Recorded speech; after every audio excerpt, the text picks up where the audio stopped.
Erdővidéken vagyunk, Barót után, ami hát kulturális és adminisztratív központja is az egész Erdővidéknek, olasz telek következik. A szájhagyomány annyit őrzött meg, hogy ide annak idején olaszok, taliánok telepedtek le.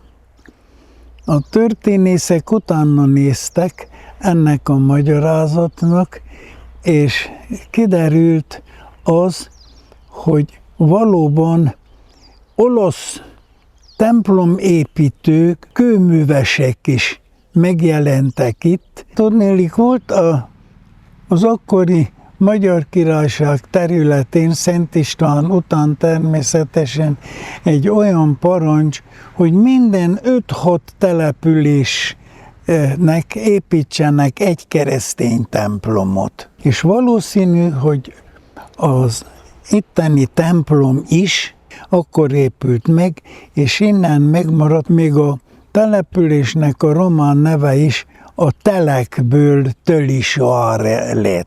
És a központban áll a református templom, amely a gótika idejében emelt régi templomnak a fundamentumán helyezkedik el. Sikerült felújítani ezt a templomot, a belső építészeti elemekből, késő gótikus elemekből többet visszahelyeztek a felújított templomfalakba, de az idejéről a legszebben beszél egy olyan harang, amit az 1540-es években öntettek, valószínű brassói szász harangöntő mesterek által, ma is szól és használják.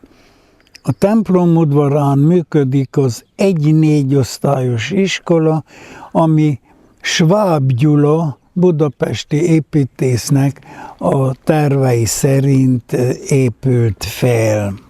A 17. század derekán megtelepedett a Daniel család. Az öreg Daniel Istvánnak 2 fia volt, és egyiknek hozományba ezt a helyet ajándékozta, persze anyagiakkal együtt, olasz teleken. Úgyhogy ide a Vargyasi Daniel család egyik fiúági leszármazottja telepedett le, és építette föl 17. század elején itt a Daniel kastélyt.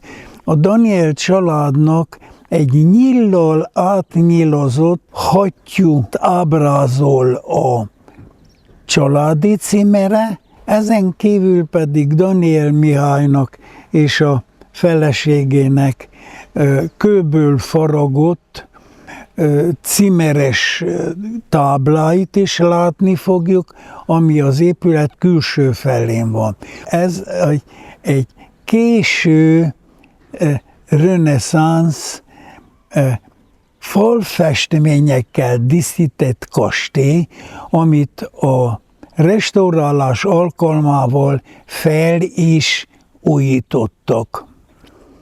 Van az udvaron a kastély mellett egy szintén 17. századi úgynevezett Bethlen kastély, amelyiknek az első része boltíves szobáival és a főbejárata érintetlenül megmaradt. Állítólag Bethlen Gábor fejedelemnek a vadászkastélya volt, mert itt a Dél-Hargita, Erdőfüle és Bardoc száldobos vidékén elég későig éltek a vadászok által nagyon kedvelt nagyállatok, például a tulok is, aminek a maradványaira, emlékeire ráakadtak.